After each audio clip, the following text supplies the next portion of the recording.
cleaner that killed our security team. He's using some special fuel. The flames had a weird color and decimated everything in their path.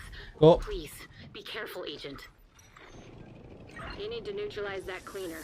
That room could go up in minutes. Hostile shock trap detected. I can fix you, kid. Get ready to die.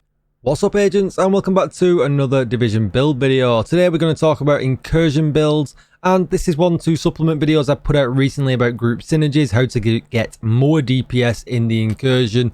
And this one is just a build that we use if you've got all them team synergies going and if you've got all of them buffs going. Before we get into it though, don't forget to like, share, comment and subscribe. Maybe come and see me live on YouTube, Kick, Twitch. I'm live on all of these things now, so come and drop me follows on all of them channels. You'll find all the links down below, as well as my Discord link if you want to join us there. If you need any help with the Incursion and things like that, come and jump in. And with all that said though, let's get started. So for this one, first of all, you're going to start over here and you're going to go with Firewall. Now, it's dependent what you're going to go with here. If two of your other members in the Incursion squad are running Firewall, it would be beneficial for you to run Demolitionist, because that gives you the buff for out of cover. You can see here, they get 5% damage to targets out of cover. If not, run Firewall, because you're going to be taking the Firewall Striker Shield in this build. And your other team members are going to get the 10% damage to enemies as well. Two people running this is definitely beneficial. But if you want to check out the group synergies, check out the previous video. Make sure you've got your SMG damage selected, or you've got your assault rifle damage selected. Totally depending on what you're running. If you've got the OUROBOROS yet, or if you're going to be running the St. Elmo, maybe a FAMAS, check that out as well. And sometimes I do run a shotgun for gathering stacks, so I've got that selected as well, because a rock and roll can be super useful. Then if we're going to take a look at the build, here it is. We're going to be using some gloves that we've never used really across anything, because when these came out, there was no content in the game that really required you to use them. You could use them in the raid against raid bosses, but it really just wasn't worth it because everything died so quick anyway. But in the Incursion, they make absolute sense. But I would only recommend that you run these if you've got two other people in your squad running the Coyote's mask. You could run them if one other person was running the Coyote's mask, but if you can get dual buffs across the board from the Coyote's mask, that tends to be better. But there is a scenario, obviously, with the last boss, you're all so close, you're probably not going to get that middle buff. So maybe just one person running Coyote's mask and two people running these, it actually would work out really nice. And you get crit chance and crit damage off the rip with this, which is really nice for a DPS build. And if you tag the enemy with a punch, or you throw a grenade at them, grenade's relatively easy because you know where the lovebirds are going to stand, or where right is going to stand. You can just throw a grenade just before they're ready to take damage.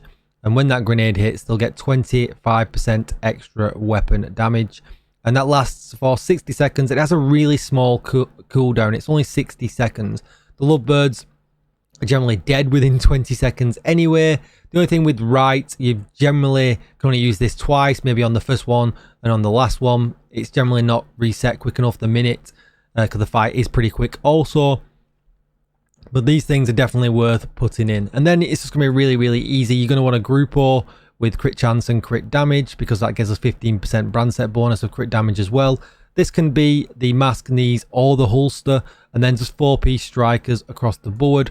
And that's really easy. It's going to be crit damage on pretty much everything apart from one piece. So crit hit damage, crit hit damage, crit hit damage, crit hit damage. And obviously it depends on your rolls as well and where you've got what. But as you can see here, I've got crit hit chance, crit hit damage. And on the knees, crit hit damage. Again, really easy. Weapon handling, rate of fire, and striker's gamble. And we're getting max striker's gamble because we're running the chest and the backpack. You can see we're going to get 200 stacks from the chest. And then from the backpack, we're going to get it up to 1% rather than 0.65.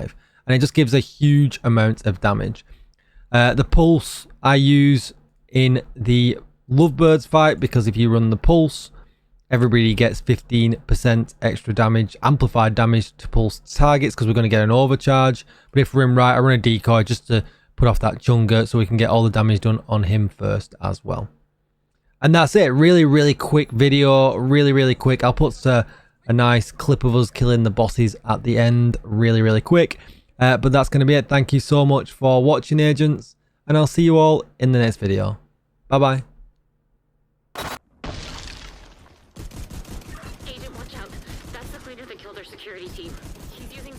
fuel. The flames had a weird color and decimated everything in their path. Oh. Please, be careful, Agent. You need to neutralize that cleaner. That room could go up in minutes. Hostile shock trap detected. I can fix you, kid. Get ready to die.